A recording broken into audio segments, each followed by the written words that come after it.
Dobar dan, Sanja Znaci genijalci. Sada jedan zadatak za moje četvrtake. Gledajte ovako. Pre svega, površina kocke, kako se izračunava? Znači, površina kocke se izračunava na sledeći način. Moramo prvo da obnovimo neke bitne stvari o kocki. Znači ovako, znamo da je kocka kvadar, čije su sve strane kvadrati. Svaka kocka ima 8 temena, 12 ivica i 6 strana. Znači, to je jako važno za kocku. Onda sad, kako bi izračunamo površinu te kocke? Slušaj pažljivo. Tako što izračunamo površinu jedne strane kocke oblika kvadrata. Zašto sam ja ovo podvukla? Jer jedna njena strana je u stvari kvadrat. Površina jednog kvadrata se izračunava P jednako A puta A. Zatim, ta kocka, kao što sam rekla, da je jako bitno da znate da ima 6 strana. A pošto ona ima 6 strana, znači mi tih 6 strana množimo sa površinom kvadrata. I konačna formula bi koja je bila? P jednako 6 puta A puta A.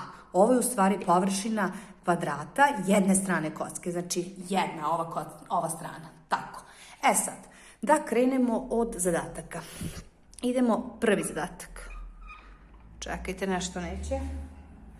Op. Da vidim da li kreće sad. Evo ga prvi. Prvi zadatak bi bio izračunaj, na primjer, površinu kocke, čija ivica ima dužinu 6 cm. Ajmo to. A je jednako 6 cm, to mi je poznato. Šta mi je nepoznato? Površina kocke, znači ne znam nju. Stavim znak pitanja, podvučem. Zatim pišem formulu. P jednako 6 puta A puta A. 6 strana i ovdje je površina kvadrata jedne strane kocke. Sad, P jednako, šta je jako bitno? Šesticu ništa ne diraš, ostaviš je da stoji tu. Gde jeste? Prepišeš je samo 6 puta. Umesto A, šta radimo? Zapisujemo broj koji imamo. U ovom slučaju to 6 cm puta 6 cm, pa je P jednako 6 puta 6, 36 cm kvadratnih, centimetar puta centimetar daje centimetar kvadratni. Dalje računaš, P jednako, čekajte, ne sviđa mi se ovo kako sam napisala, P jednako, 6 puta 6, 36, 3 pamtiš, 6 puta 3 18 i 18 plus 3 21 i to je 216 cm kvadratnih. Sad, drugi zadatak je zadatak koji uglavnom buni svu decu, a to je zadatak kada je, na primjer, data površina, treba dužina ivice da se izračuna kocke.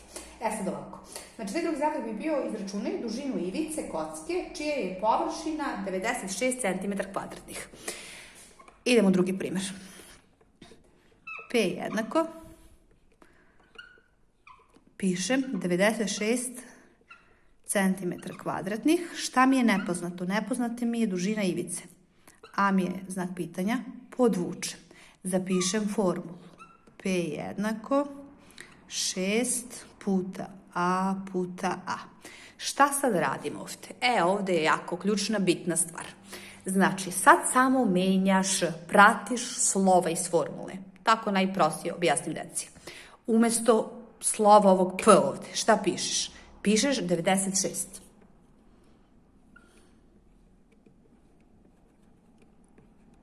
Jednako 6 puta A puta A. Gledaj sad. Sad ti nepoznato, znači šta tražiš? Tražiš ivicu, nemaš A. Znači A moramo da nađemo. Kako ćemo A da izračunamo? Znači to je na principu jednačina.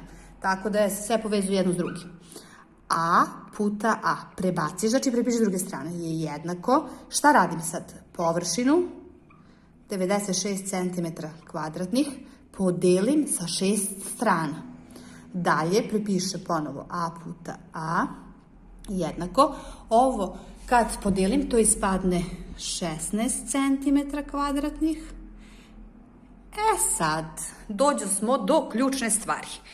A puta A jednako 16 cm kvadratnih. Deca tu uglavnom dele se nekom dvojkom, pišu svašta nešto, a najprostiji način kako vi da izračunate da dođete koliko je ova stranica, ova osnovna ivica kocke. Pa ja ovako deci to objasnim. Da, koje dva broja iz tablice množenja, znači ista, kad se pomnože, znači vidite, to su iste stranice, daju broj 16. To bi bio broj 4 centimetra. Zašto? Ja ću sad ovdje to da objasnim. Gledajte, jer kad ja sad napišem 4 centimetra puta 4 centimetra, šta ja dobijem? Pa ja dobijem, da se to lepo vidi, 16 centimetra kvadratnih. Ovih 4 mi u stvari A ovde i ovo isto A, ali tako? Znači, sad, na primjer, kad bi ovde bilo A puta A da je jednako, na primjer, 81 centimetar kvadratni, pa koja bi vam bila osnovna ili dužina osnovne ivice? Logično, to su dva ista broja iz tablice množenja koje kad se pomnože daju taj broj.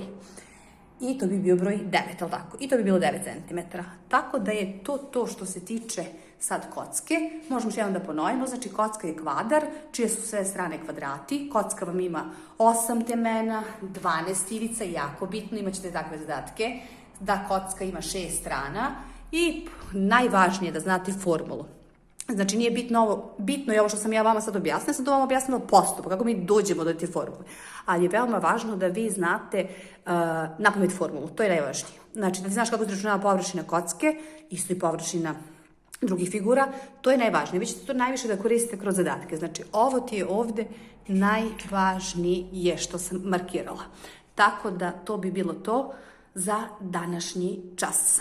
Pa prijatno, sanjeni znalci i genijalci, evo, i nešto za 4. razred. Pa se vidimo, prijatno!